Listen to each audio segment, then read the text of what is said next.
Hello students, myself Dr. Priyanka Khurana, Assistant Professor, Kanodia PG Mahila Mahavidyalaya Jaipur. In today's session of income tax, we will be discussing practical questions related to capital gains. In this chapter, we have already covered and discussed the meaning of capital assets, which capital assets are not included in the definition as per the Income Tax Act.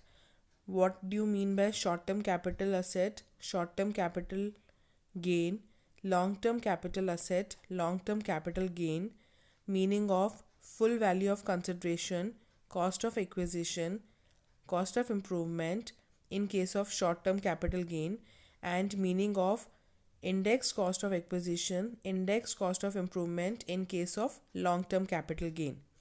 Also, we have discussed the meaning of transfer in this topic, capital gains, how to calculate short term capital gain, and how to determine long term capital gain.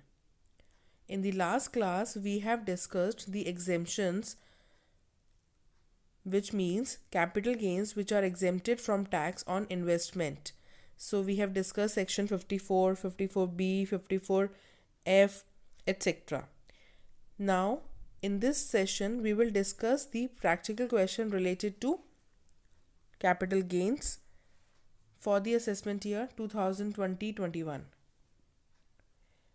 The question is, Shri Arvind is owner of a self-occupied house which was purchased by him on 15th March 1999 for rupees 60,000. Fair market value of this house on 1st April 2001 was 80,000. He sold this house on 20th June 2019 for rupees 11 lakh and spent rupees 10,000 in this connection for brokerage, transfer fees, etc.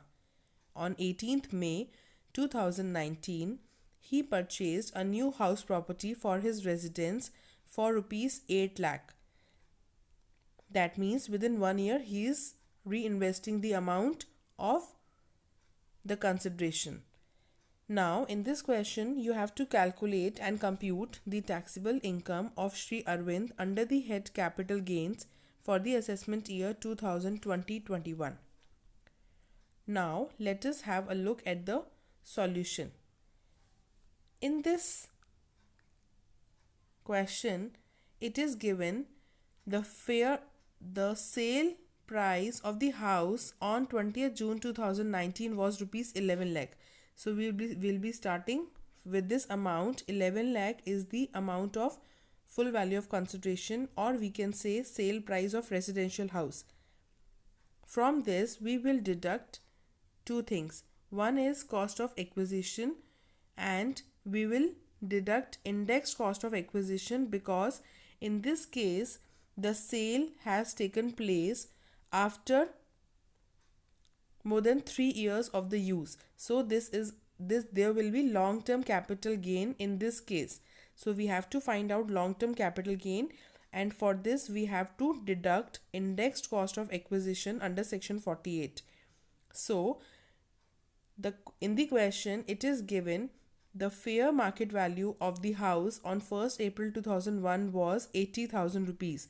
So 80,000 rupees was the cost of acquisition, that means fair market value on 1st April 2001.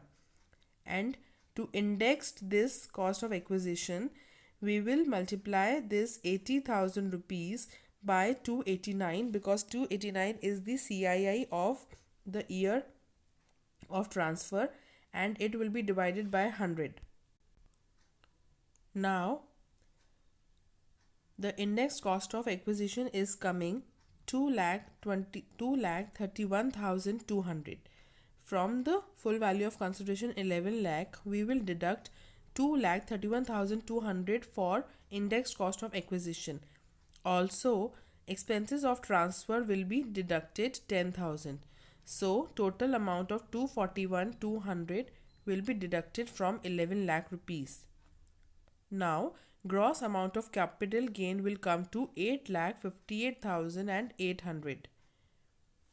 Now, In this question, it was mentioned that on 18th May 2019, he purchased a new house property for his residence for rupees 8 lakh. That means he has reinvested this amount for purchase of a new residential house property for rupees 8 lakh. So, cost of new house will be exempted under section 54.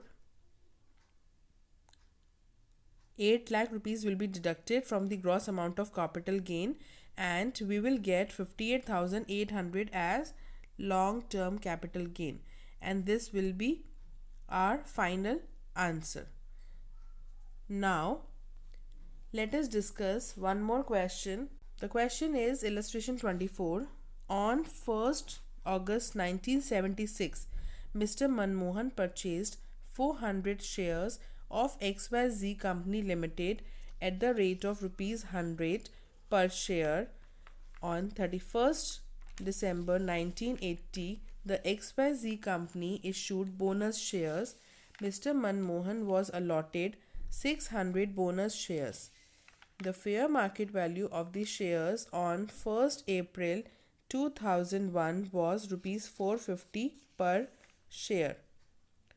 Now, on 3rd September 2019, Mr. Manmohan sold all the 1000 shares at the rate of rupees 1800 per share and paid brokerage etc. at the rate of 2% on sale consideration. Out of the sale consideration, he invested rupees 8,82,000 in the construction of a residential house which was completed before 30th June 2020. Also, it is given in the question, cost inflation index for financial year 2019-20 is 289. You have to compute the taxable amount of capital gain of Mr. Manmohan for the assessment year 2020-21, assuming that he does not own any other residential house. So, I hope the question is clear to you. Let us mark some important details. In this question, it is mentioned Mr. Manmohan purchased 400 shares of the company at the rate of rupees 100 per share, and on 31st December 1980, this company issued bonus shares to Mr. Manmohan, and for this he was allotted 600 bonus shares. The fair market value of all these shares on 1st April 2001 was rupees 450 per share. So, we will consider cost of acquisition for this. He sold all these shares in 2019-20 at the rate of 1800 per share. So, this will be the amount of full value of consideration. He paid brokerage etc.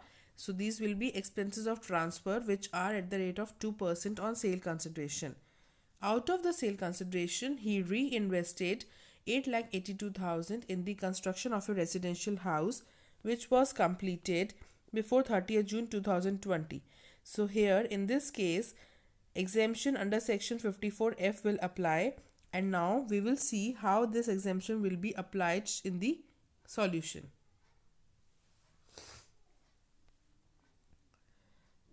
Sale proceeds of original 1000 shares was 1800 rupees per share.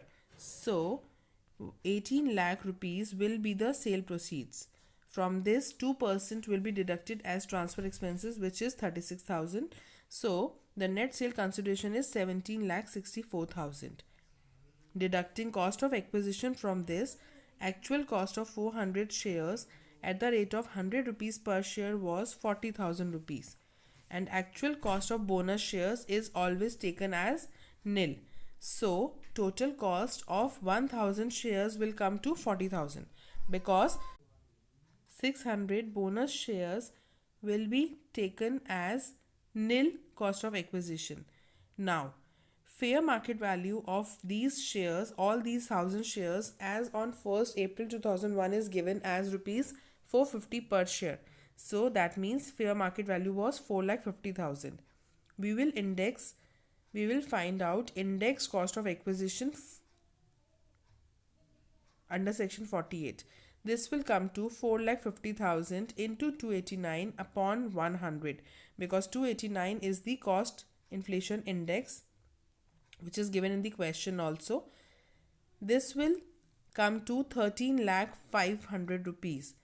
Deducting this cost of acquisition from the net sale consideration, we will get 17 lakh minus 13,500,000, we will get 4,63,500.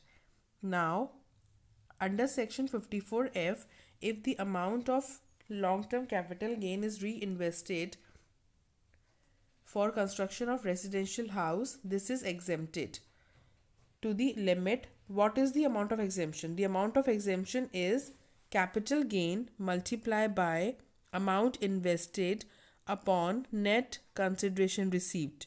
Please note, the amount of exemption will be calculated with the formula capital gain multiplied by amount invested upon net consideration received.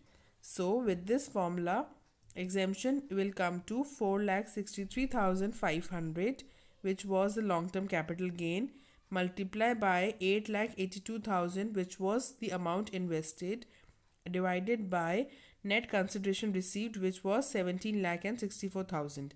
So the exemption will come to 2,31,750, and now taxable amount of long-term capital gain will be 2,31,750. So like this, we will practice more questions. You may practice questions which are related to exemptions under section 54, 54E, EC, 54F, etc. I hope this is clear to you. That's all for today. Thank you. Have a nice day.